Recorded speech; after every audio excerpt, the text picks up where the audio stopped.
Nung nasa 11,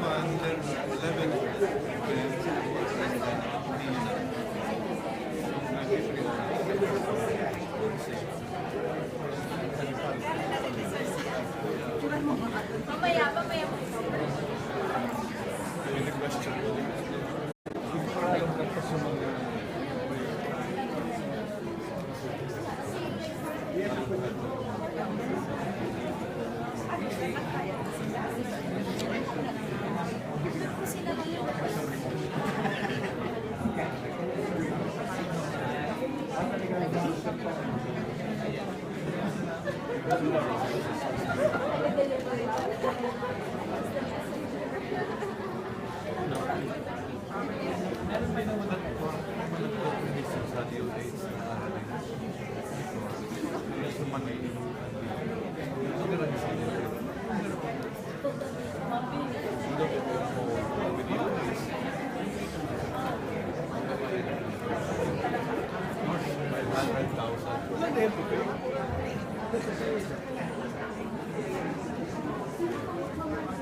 I wasn't there when you posted.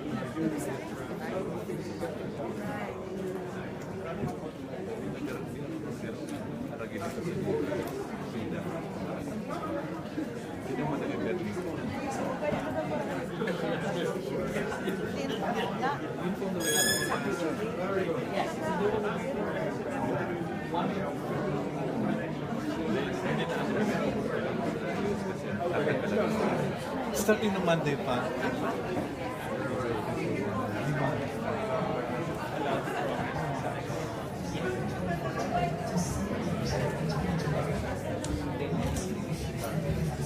Basta dalawa. So, San Carlos.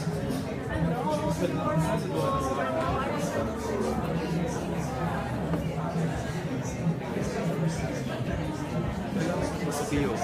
Gagamit mo sa Masubio.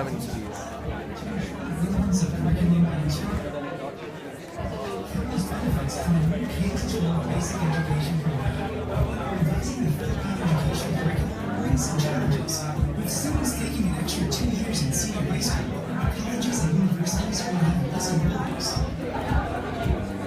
leading to less teaching work and less income for teachers and staff.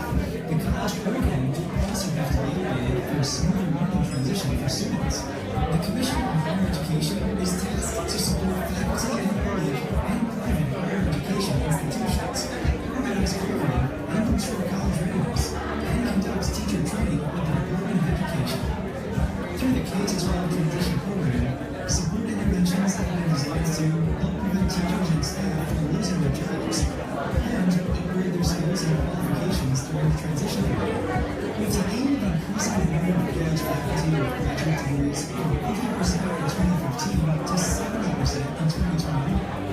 Local scholarships for graduate studies provide for master's and doctorate degrees, plus grants for thesis and dissertation in the country's top institutions. The scholarships for graduate studies abroad for graduate degrees at most universities in the world are partnerships with several scholarship awarding organizations and institutions. To ensure the relevance of curriculum and instruction, sectoral engagement grants allow educators to update their knowledge and share their expertise with industry, civil society organizations, and government partners. Similar programs are also offered to academic institutions. The institutional development organization is funded to join universities and colleges in internationalization. Opportunity grants allow college faculty and staff the opportunities to participate and contribute in advancing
How much is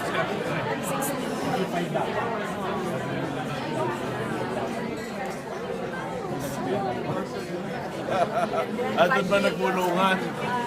5 million graduate school. Sarap, hindi ko alam yun daw.